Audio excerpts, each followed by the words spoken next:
Good morning, everyone. Imagine you're in a position where you decide that, well, you want to know the surveillance capabilities of your government. This is nice. Well, everyone wants to know that.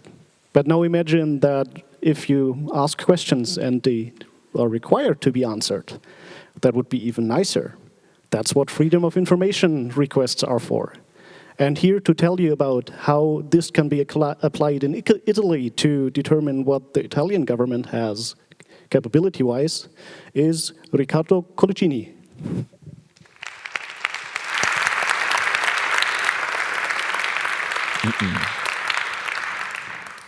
Okay, hi everyone. I'm Riccardo Coluccini. I'm a freelance journalist in Italy, writing mainly for Motherboard Italy, and also a member of the Hermes Center for Transparency and Digital Human Rights. What I'm about to introduce you today is a project for monitoring government surveillance capabilities via means of transparency tools. Some background. The Italian history is peculiar. Due to organized crime and mafia, there are specific transparency and anti-corruption laws that can help to understand better what is going on for this kind of projects. But when we talk about surveillance, Italian surveillance are well known abroad, worldwide, due to some companies, such as Area and Hacking Team. They are well known for exporting surveillance technologies to authoritarian regimes all over the world, and also Hacking Team for the huge hack which suffers. And my question was, okay, the surveillance technology developed in Italy are famous abroad, but what's going on in Italy? What are the technologies that the government is using to intercept and surveil its own citizens? What I did, it's basically starting from some open source intel available online, starting from two great websites like the Surveillance Industry Index and bagplanet.info, which gather some information on several surveillance companies from all over the world. And specifically, I looked for the Italian one, the main Italian ones. Starting from that, I turned to Google, searching for their value-added tax numbers, which gave me some interesting results. What I got were some spreadsheets detailing the payments by the Ministry of Interior to each company. Why this happened? Because due to transparency law, number 33 of 2013, the public sector is obliged to publish their payments. From these spreadsheets, what I got also of the money, there was also the subject, the tender identification code of what they were paying for. Using the tender identification code, I turned back to Google again, Google it. And what I found were some XML files in which it was detailed all the public procurement data sets of the public sectors. These, again, due to anti-corruption law, each public sector, so the Ministry of Interior, for example, the Ministry of Defense, the Ministry of Justice, and all other public offices, are obliged to publish on this XML format the information regarding their public procurement data sets. So whatever they're interested in buying and there is a public tender, is going to be published online. This is the format. And given this data, this was my reaction. I had all the ingredients to start monitoring exactly what the government was buying, how much was paying for it, and which were the companies involved. So I constructed this workflow, which is basically, starting from the public procurement dataset XML files, I can get the tender identification code and the list of companies participating in the tenders. It's not only the company that won the tender. There are all the participants, which is pretty interesting, because you can discover new companies that you weren't aware of before. Given this data, then the tender identification code and the list of companies, thanks to the Freedom of Information Access law recently introduced in Italy at the beginning of 2017, I can ask for documents regarding invoices, issued by the several companies, and technical and economic offers of the public tenders. In this way, I can monitor the expenditures, and I can get information on the software, the technologies, and the devices that these companies are selling to the government. So let's start with some of the results of this monitoring. The table on the right were the companies which I gathered from the open source Intel website. So I was able to more than double the number of companies, and there are more to add.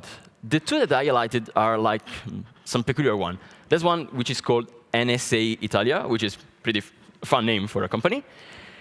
And there's also Telecom Italia, which is the second most large telecommunication company in Italy, which is well known, which is big, and which is weird to find in a database of companies selling surveillance technologies and devices. But we'll see later why. Now I want to focus better on two other companies. The first one is Cy4 Gate. Cy4 Gate is a pretty recent new company. It belongs to the group of Electronica, another Italian company. And among their products, two of them are the Wi-Fi catcher, which is basically a Wi-Fi network monitoring system able to geolocalize and identify the nodes and provide some traffic flow analysis. Instead, the NetInt, it's basically an integrated platform which provides you the possibility to surveil phone calls, instant messaging, chats, posts that you make on social medias, and even voice over IP calls. Go and have a look on their Twitter account. It's interesting. There are some interesting pictures. Another company is CPM. This one basically sells jammers, drones jammers also. But looking to the tenders, there was a tender regarding IMSI catchers, and CPM Electronica is stated to be the official reseller of the Selxion company, which is an English company selling IMSI catchers. So this is one of the results that we can get with this approach. We can discover also official resellers of companies that are based abroad, but can somehow are selling devices that the government, the Italian government, is interested in. Still remaining on the topic of IMSI catchers, this is the XML data that you get regarding the tender. So on top, there's the subject, providing an IMSI catcher system. Then there are the list of participants. There are some well-known names, and there's also Telecom Italia. So Telecom Italia, our telecommunication company, Italian telecommunication company, participated in tender in 2015 for an IMSI catcher system. They didn't win. The company that won at that time was Italarms, the first one on top.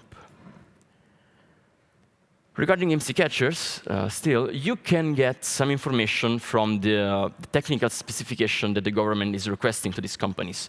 So, yeah, they're asking for the downgrade, so passing from 3G to 2G, from 4G or 3G, so to weaken the security of the communications.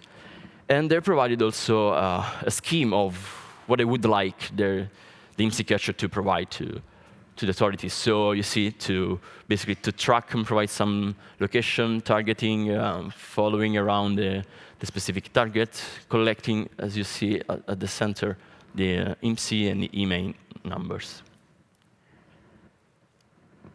This was regarding IMSI catchers. So let's try to build the proper toolbox of what they're interested in. What about internet surveillance, interception? What I found, there was a project which belongs to the National Operative Plan, which is a plan to foster the development of companies in south of Italy, which is using European money and Italian public money to fund these kind of projects. This project, which was held by the company RCS, which is another well-known surveillance company in Italy, from Italy, was basically to provide some internet probes to provide lawful interception of data, traffic interception regarding a specific user, or even intercepting traffic from or towards a specific site. What was weird is that the tag of this project, highlighted in yellow, it's for cultural activities. So they basically said this project regards the culture sphere, but it's not. It's an internet probe for interception. The total cost of this project was a little bit more than 900,000 euros. It was approved in 2006, and it received 133,000 euros of public funding. And the last payment was due on January 2015. I filed a request, Freedom of Information request, to receive and obtain all the documents regarding this project, since it was funded with public money. But the answer I got was a no, a huge no, due to intellectual property issues for the company and to the secrecy of the technology itself for a national security standpoint, which is a pity. Next, let's think about the social media and all the posts that we do online. The Ministry of Interior has bought a system for social media intelligence. The project, the codename project, it's CRIME, which is...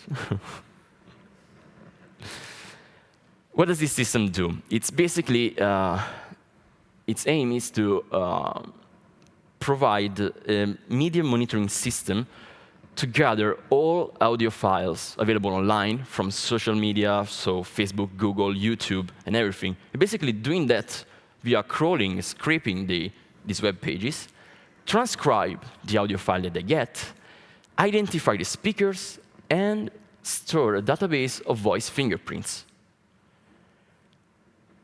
which are pretty concerning. The Data Protection Authority, the Italian Data Protection Authority, has opened an investigation into this, and it has requested more documents and information to the Ministry of Interior, because this specific system would like to be implemented to fight terrorism. But the power of these instruments regarding this ability to crawl, scrape, and also how are these voice fingerprints stored in the database? What are the safeguards? What is going to happen? This is not clear. But luckily, I filed a Freedom of Information request access, which was granted partially. What happened?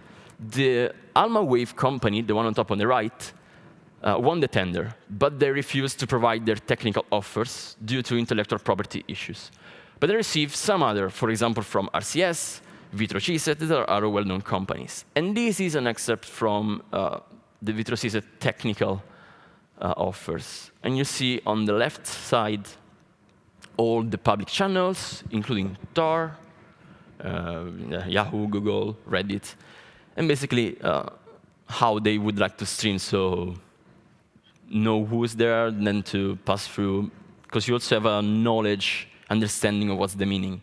And the system also translates, so it gets audio from several languages. All these documents that we obtain will be published probably at the beginning of 2018. They're in Italian, so we have to understand how to properly translate them or make them available to all the community. But let's move on. Recently here in Germany, I read an article on the Berlin train station. They're going to test a face recognition system. Well, Italy wants to do the same, or actually, maybe a little bit more. What they did is, at the beginning of this year, they've bought a system, a face recognition system for a project called SARI, which is basically a face recognition system. This is the architecture, a picture taken from their technical specs requires. So you have these, basically, on the right, the AFIS. It's the database of, let's say, the mugshots, all the images that they already have of criminals. They would like to have this server application with several engines using several face recognition algorithms to find the specific person contained in the image. The system is split into two different parts. There's an enterprise version, which has to deal with 10 million images, in which is basically a static version. So you have an image, you would like to know if the person on that image is present in your database. The other one is a real-time one, which needs to work together with 10 CCTV cameras that they bought in this tender as well, to be deployed according to their necessities around Italy. This system will spot the person in real time, comparing to a watch list of 10,000 images, which are concerning numbers, both for the 10 million images and the 10,000s.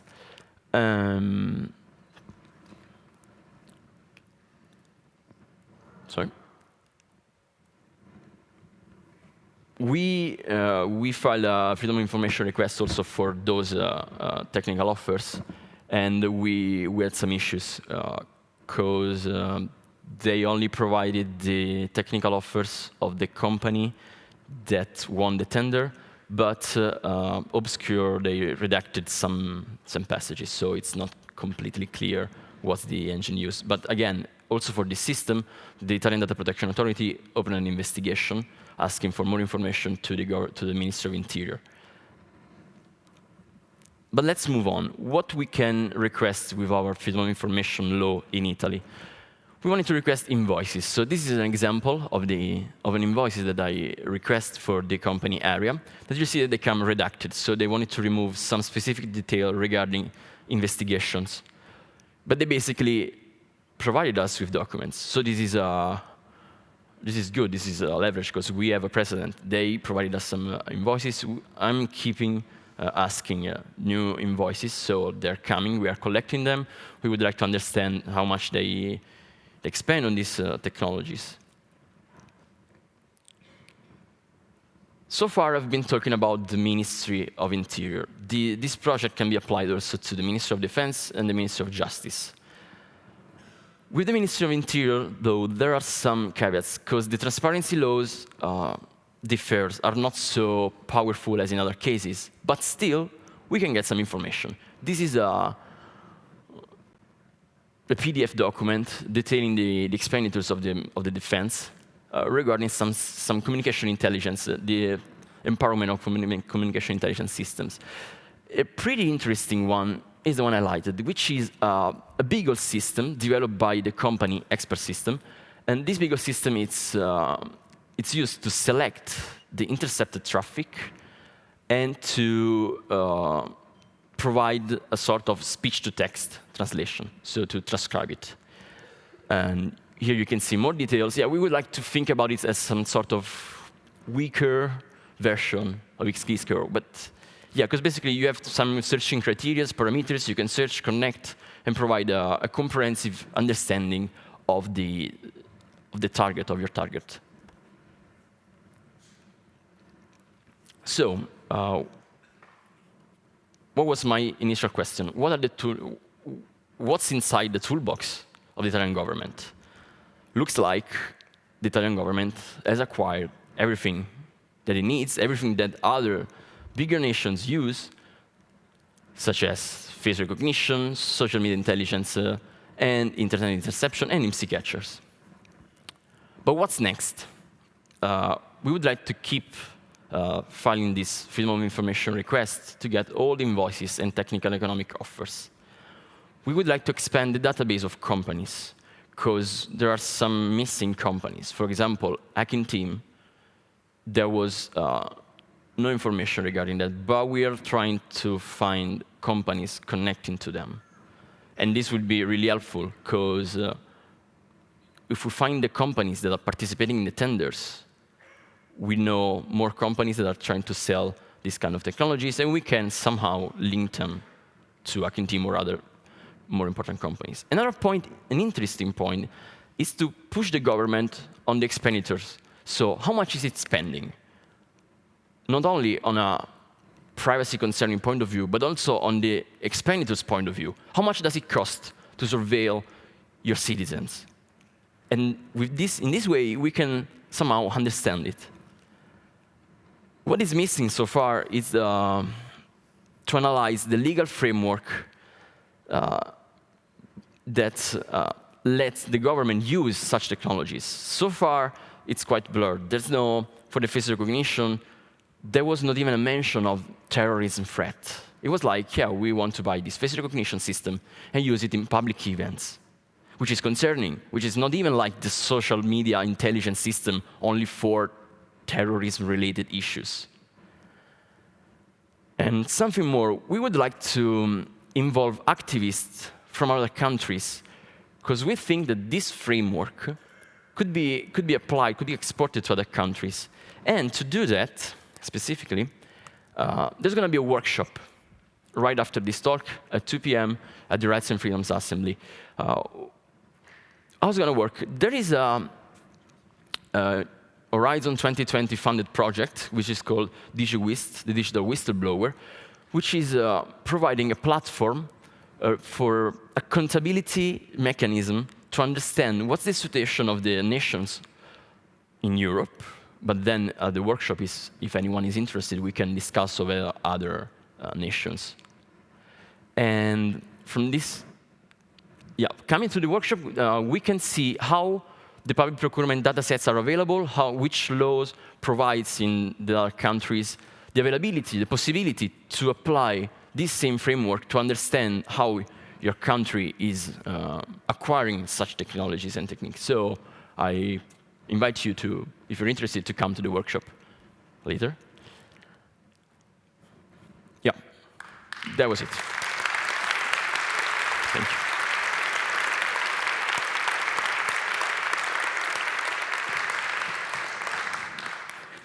Thank you very much, Riccardo.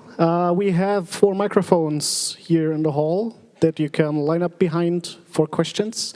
And we also have plenty of time for questions. Are there questions from the internet? No questions? In that case, microphone number 1, please. Hi. So when you were starting out your investigation, you said you looked at Bug Planet and the other website for Italian companies that are providing surveillance equipment. Are there laws in Italy specifying that the surveillance technologies have to come from domestic suppliers, or why was there your choice to focus solely on specifically Italian companies? Not sure on the laws regarding the domestic supplies. For at least, I don't think that for the Ministry of Interior there are any constraints, such kind of constraints.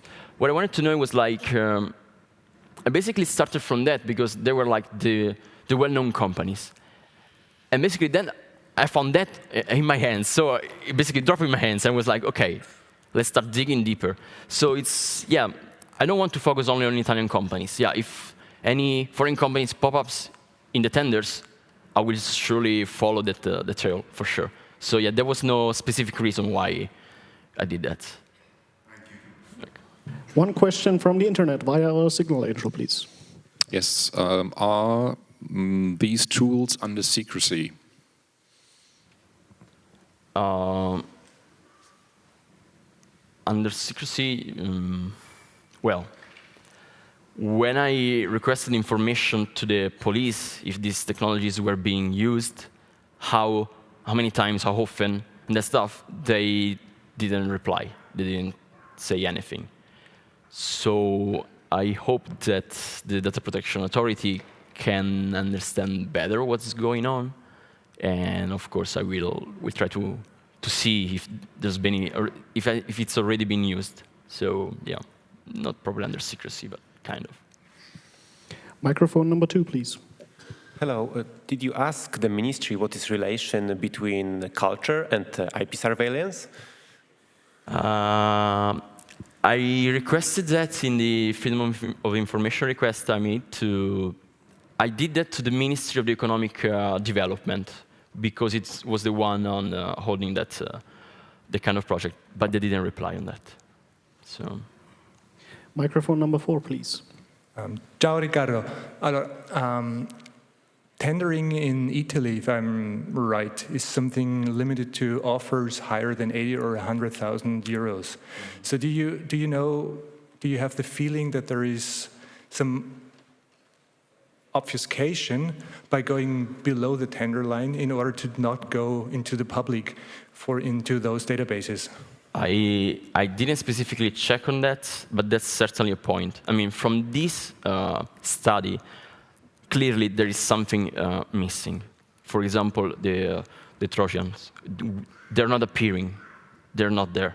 But this also because probably I need to dig deeper into the Ministry of Justice, because they are buying this technology. So, yeah, not sure if they're doing that on purpose, like lowering the amount for the tenders, but definitely there is something missing. So this is not comprehensive. It's still an ongoing and still to search more. Another question from the internet. This is a three-part question.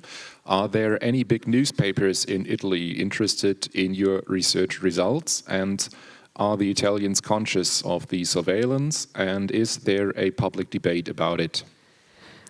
Well, it depends. The face recognition system got some attention. Since I'm a freelance journalist writing for Manifold Italy, I basically wrote some articles on that. But the media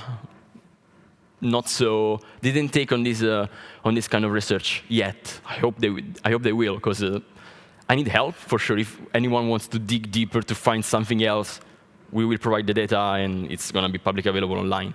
So yeah, the public debate in Italy on privacy, it's quite tough, because we recently introduced a new data retention law, which strikes the time of retention up to 6 years, which is a lot, and which doesn't make completely sense regarding to what are the principles at a European level. So, yeah, Italian people are concerned about this, but probably not enough. Do we have any more questions? It does not look like it. So, a very warm and pleasantly felt The workshop. thank you, Riccardo Coluccini.